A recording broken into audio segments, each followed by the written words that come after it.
Hi, Steven here with Fly Sparge Emporium. Have hose been getting you down lately?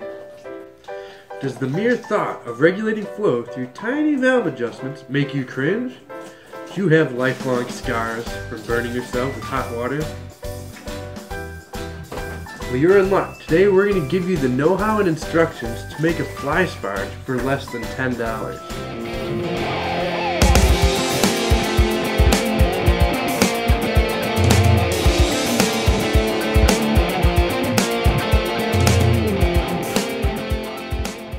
Alright, so the first thing you're going to want to do is measure the width and the length of the top of the cooler.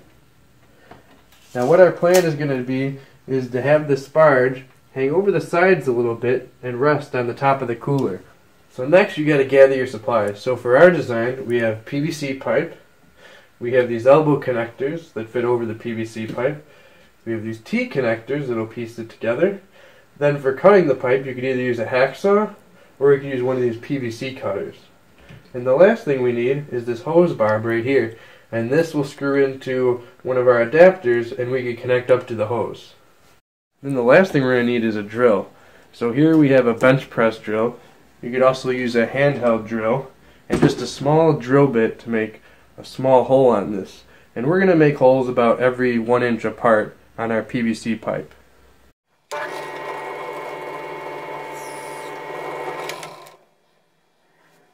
So the next thing we're going to do is we're going to start cutting our PVC pipe.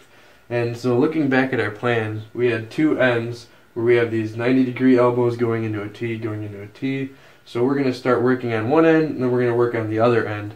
So I'm just going to measure 2-inch long pieces and then start cutting those 2-inch long pieces to mate the two pieces together.